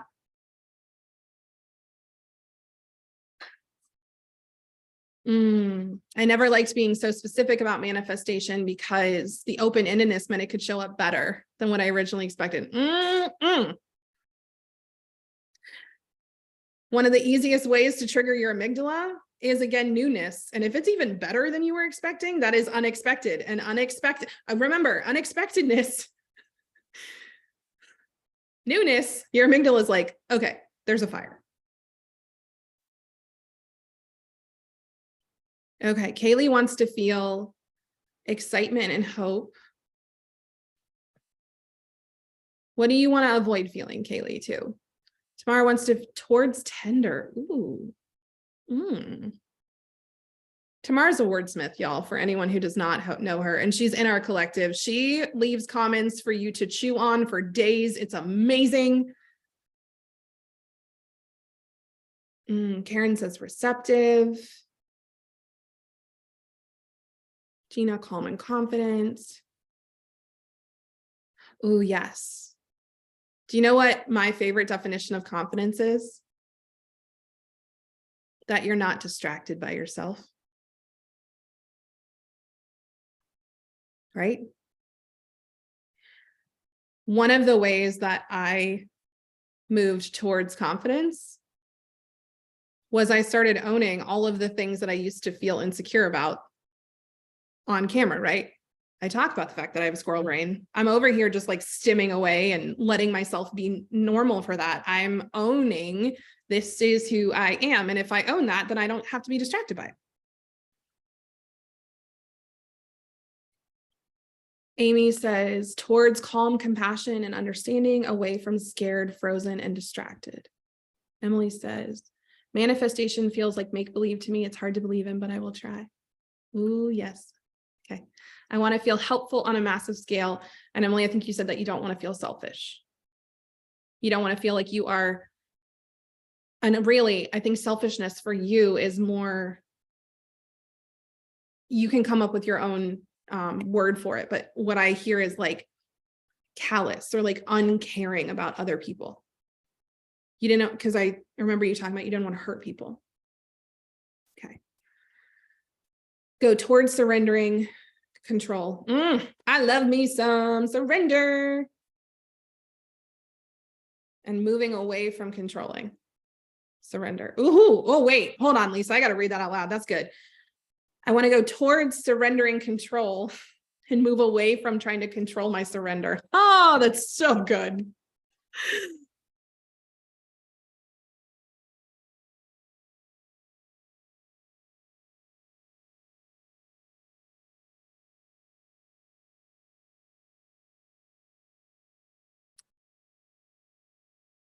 Lacey, you talked about moving from this feeling of being trapped, being unable to escape, or needing to escape, I guess I should say, and then moving toward enriching people's lives. Okay, how does that feel, Lacey?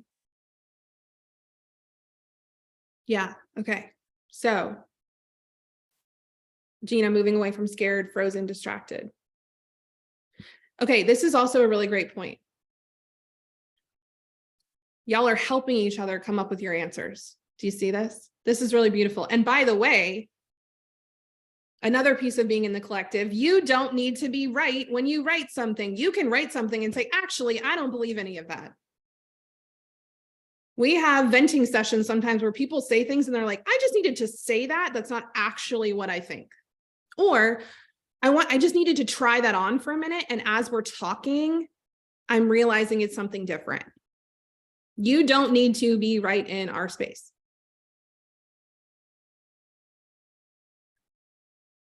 Okay, Torrin says toward, safe, fun and playful, free, sexy, relaxed, away, too big for my britches. I love that. Know it all, scared, frozen. Yeah, so for a lot of you, I'm hearing scared, frozen.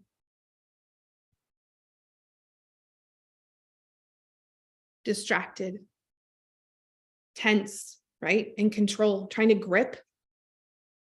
Guess what, y'all? Anyone who's been in any of our trauma training spaces, what do those emotions sound like? What do all of the away emotions sound like? Those sound like trauma responses. Those sound like fight energy and flight energy and freeze energy and fawn energy. That sounds like you are in survival mode because you feel threatened. So every emotion that you are trying to move away from is an emotion that I'm going to say a thing, you're going to hate it, you have no control over in the moment. When your amygdala gets activated, you do not have control over that feeling. The feeling happens to you. And what you do get to do is respond to the feeling. So if you don't hate me enough already, guess how you manifest what you want? You stop feeling wrong and making yourself wrong for when your away emotions show up. Away emotions show up. You stop making yourself wrong for when your smoke detector goes off. You stop invalidating yourself and perpetuating the cycle of shame. And you show yourself compassion. And you go, ooh, I am triggered. Holy shit, right? Whew. Okay. Just like, feel that.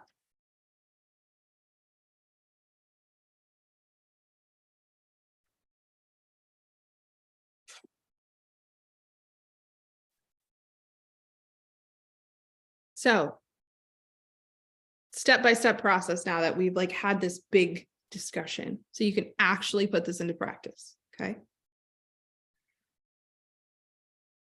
Remember how we talked about how manifesting is to make evident, and we've talked about your reticular activating system? One of the best ways to retrain your reticular activating system is to start telling it what to look for consciously. Because up until this point, even if you were like, oh yeah, I'm consciously choosing on what I'm focusing on, I'm wondering if you said that at the beginning, if you still feel the same way now. Right? Our emotions happen to us based on what has happened to us. So finding evidence and creating safety around seeing how getting what you want will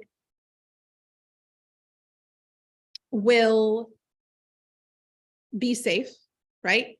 And also figuring out how to take best next steps toward what you want in a way that helps you feel how you want to feel. So the first step to this is creating quick wins. Now, y'all ready to have a quick win on this call right here? You ready? Okay. Those feelings that you mentioned that you want to feel. How do you know what they feel like? Could it be perchance because you've already felt them? Oh, so you already know what it feels like to feel the way you want to feel. Interesting. All right, does that mean that you've had experiences in your past where you felt the way that you want to feel? And you went, ooh, thank you, more, please. Okay. Write down one of the times that you can remember feeling the way that you want to feel, that you're like, oh, that's such a good memory, right?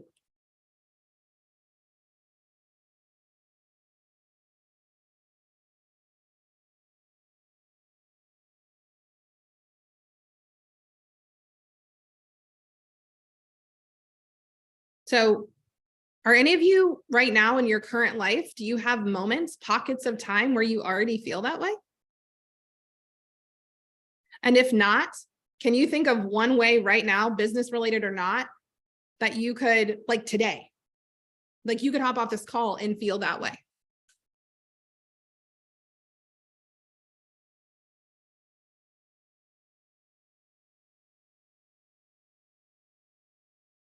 Love it. Birthday weekend. Yes, I felt them before, felt them. Yesterday, most of 2022. Okay. So y'all know what this is like. Great.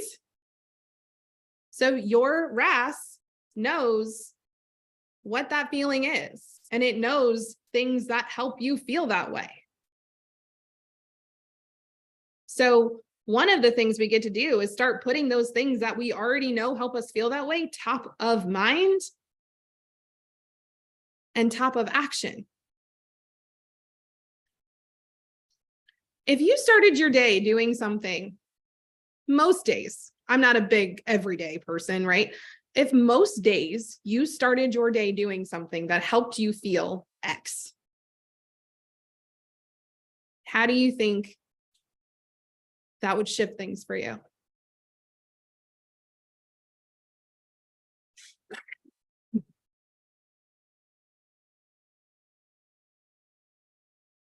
Now, ready for another quick win? Who else do you have in your world who has the desire, who has already achieved or attained or received the desire that you have? It can be someone famous, it can be me, it can be a loved one, it can be anyone. You can know them intimately, you cannot know them at all. Oh, Jack's pointing at his mommy.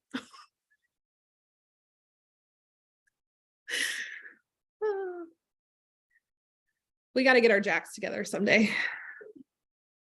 I have a Jack too. So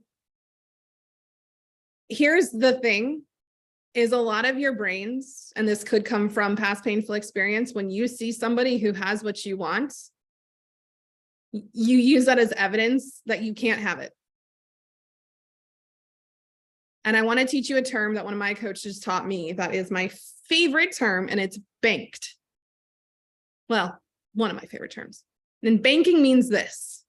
Anytime you see someone who has what you want, or is doing what you want, or is acting how you want, or is feeling how you want, you put that in your evidence bank. Oh, it's possible for me to have that too.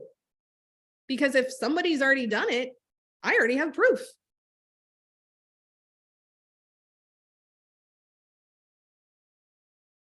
Oh, Kristen, there is somebody who has a lot of trauma in their past and a lot of rewiring of their brain that they had to do in order to get here. And look, they have what I want. Hi, it's me. And several of the other humans on this call. Again, this is why community is helpful. Because if y'all are working on similar things, like growing your businesses in safe and supportive and mutually beneficial ways, and you're like, oh, I don't know that I can do this. And then you come on a collective call and you have us all gassing you up and being like, oh, this cool thing happened and this cool thing happened. And like, oh man, like I want to connect you to this person. And you have all of those things. Like, it's a lot easier for your reticular activating system to spotlight when it's got all these other humans to connect with and see.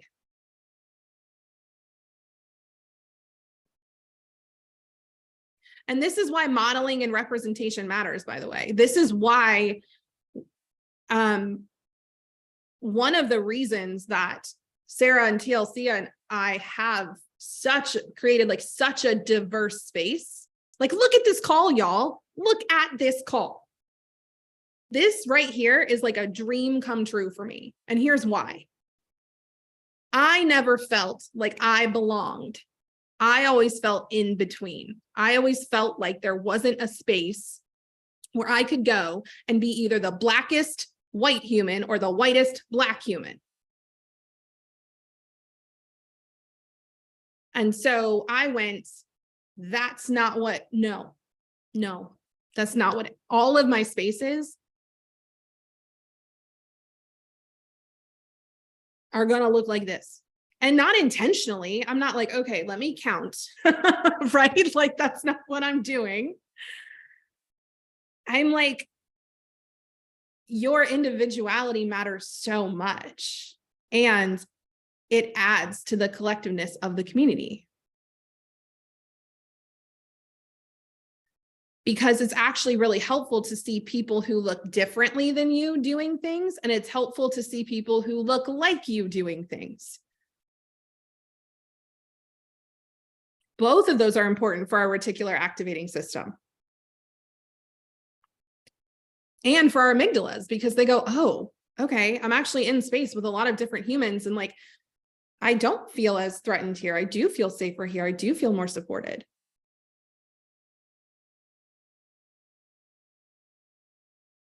So you're going to create these quick wins. And I do quick wins every day.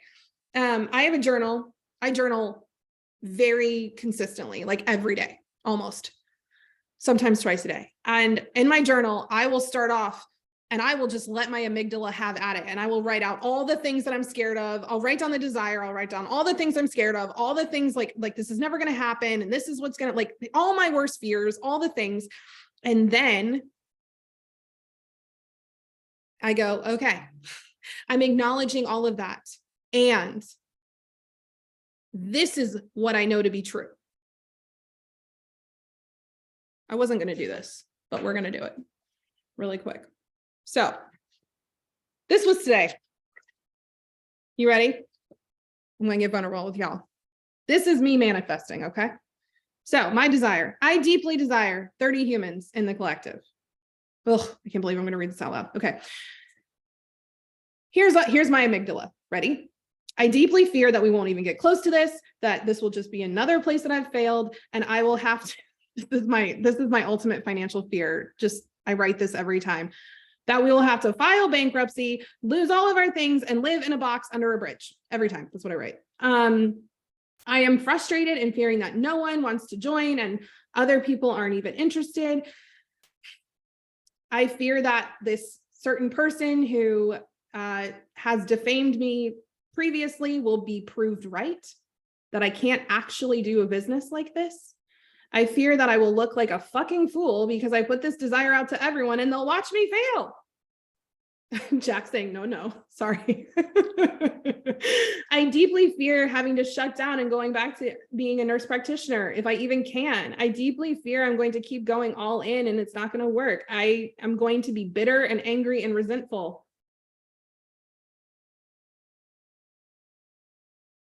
Anybody else feel that? Anybody else ever looked at me and been like, there's no way Lee feels like that? Be honest. There's no way Lee still feels like that.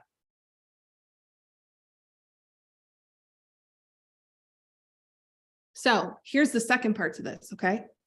Here's my evidence. Here's what I write. The truth is, there are like 27 million ways for me to make money besides the collective, even if it doesn't work. The truth is, I can be honest with people about what's happening and they can understand, oh, look at that. I just manifested one of the truths. The truth is, I can handle disappointing the heck out of people, even if it's really hard. The truth is, I'm pushing instead of letting myself be pulled. The truth is, I can call on exactly what I desire by taking aligned action. The truth is, there are so many ways for us and me to bring in the absolute abundance that I desire, and I choose to trust that. And then I wrote, and these are how I remind my nervous system of safety. It is safe for me to trust my intuition and take aligned action. It is safe for me to own where I'm at and not be mean to myself about it. It is safe for us to have more than enough. It is possible and safe for me to be highly paid to consult and educate and speak and do only what's in my zone of genius. It is safe for me to submit and surrender. It is safe for me to bring my brilliance to the world.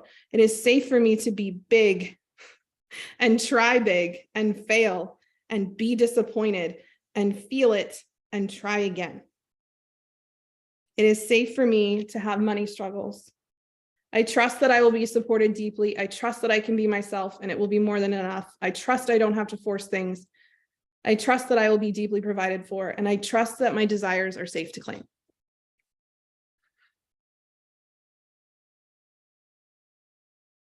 So if you need a mentor that will model for you,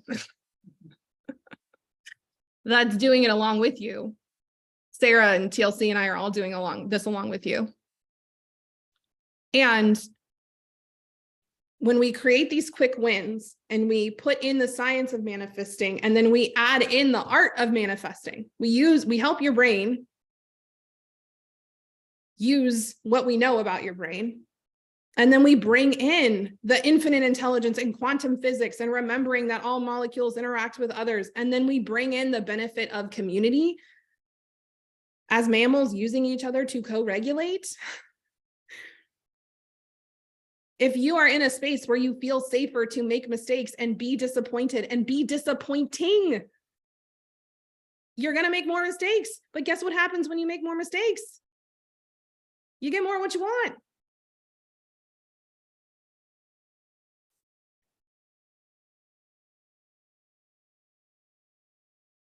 The step after this, the step after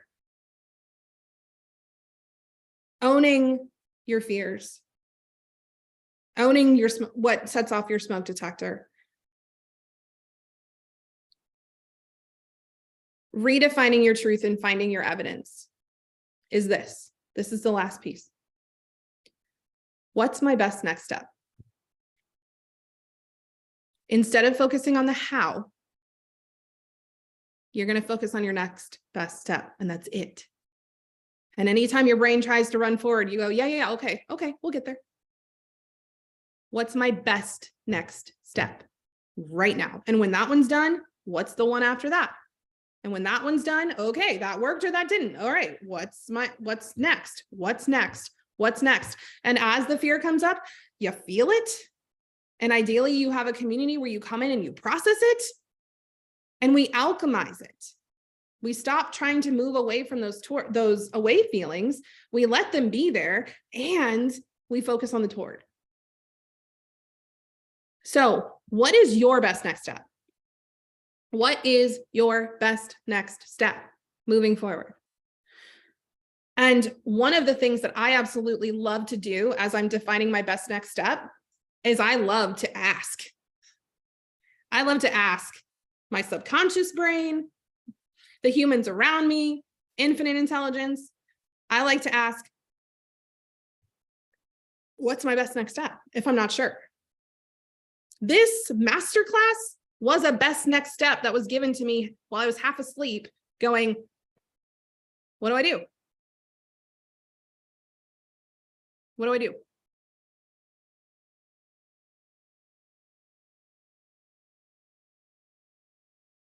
And once you have decided on your best next step,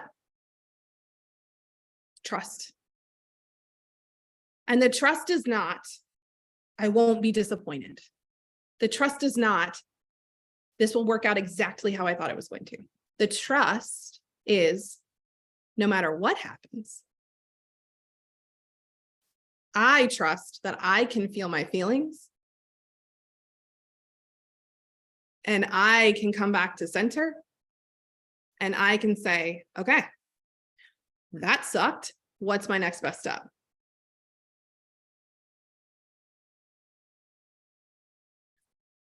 The last thing I wanted to share with y'all, and by the way, I would love for you to own your best next steps in here. Maybe your best next step is asking, how can I find the money to join the collective? Do you know how many times I've had humans go from, I can't afford it, to, how could I find the money in the next week? I wonder how I could find the money in the next week. I wonder how I could call in that money, or whatever feels good for you. And they have people call them and be like, hey, I was thinking about you and I realized I didn't send you money for your birthday. Can I send you $200? Hey, you know that insurance claim that you filed 2 years ago? The check got lost in the mail. And by the way, we're sending you an email. The check's in the mail. It's in your mailbox. Or a human will pop in your head right now. Maybe you've had a human pop in your head that you're like, oh gosh, I would love to work with them. I think I could really help them, but I haven't messaged them because I'm afraid I'm going to be disappointed.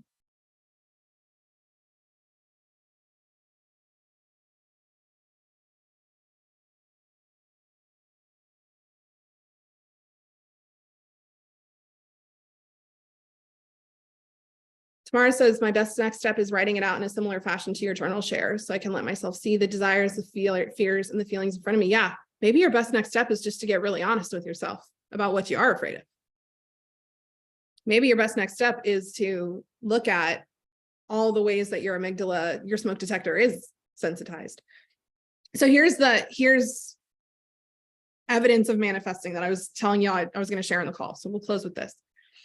So we're in this beautiful house, right? I waited to find a retreat house. I was like, why am I waiting to find a retreat house? Like, why am I not just doing this? But for whatever reason, I kept opening up Airbnb and being like, meh, meh, meh. I don't want any of this. I don't want to do this, which is very unlike me. Normally I'm like, house booked. We're good. And I waited and I waited and I waited. And I finally chose this house. And then I was assigning everyone rooms and beds and I realized, oh, whoops. I thought 2 people were retreat only, no lodging, and only 1 person is retreat only, no lodging. And I told everyone they got their own bed, right? All sorts of feelings. I didn't do it right. I messed up. I'm going to disappoint people. And then I was like, okay, we can handle that. We can handle that. It's going to suck.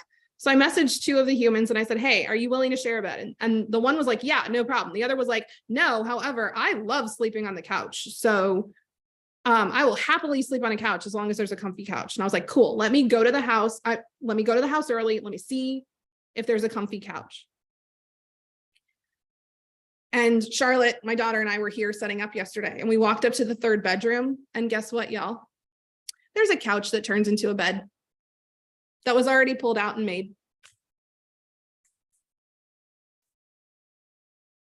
I texted TLC. I was like, oh, I manifested it. You want to know Why that worked out though, in my opinion, so beautifully? Because I was willing to handle it if it didn't. I was willing to figure it out if it didn't work. And I find that so often, if we are willing to, go back to that willing, if we are willing to figure it out, if we really want it, and it doesn't work, it still works. Okay. If anyone would like to chat about joining the collective, we're going to start next Thursday. If you would like some extra manifestation juju around you being able to join us and you want to DM me and I will like throw some of my weight behind it, I am so happy to do that. And if you have questions around that, okay, I think I'm willing, but like maybe there's something here, like reach out. Sarah, me, TLC, whomever feels best for you. And maybe this isn't the round for you. Maybe you're here this time and you're going to manifest over the next 3 months or the next 6 months, and you'll be with us then. My invitation to you is to not make yourself wrong for that. And remember that however it works out, it works. Okay. And ask yourself that question of how could I do this? How could I do this?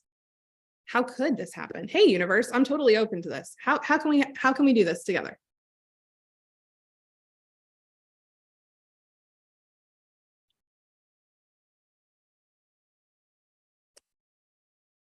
Thank you all for joining. I appreciate you very, very much. I hope to see all of your faces or names if your camera's not on next week. And we will have the replay up for this in the group for a week if you'd like to come back and listen to any pieces or parts of it. And I love you all. And I hope that you have a fabulous rest of your day.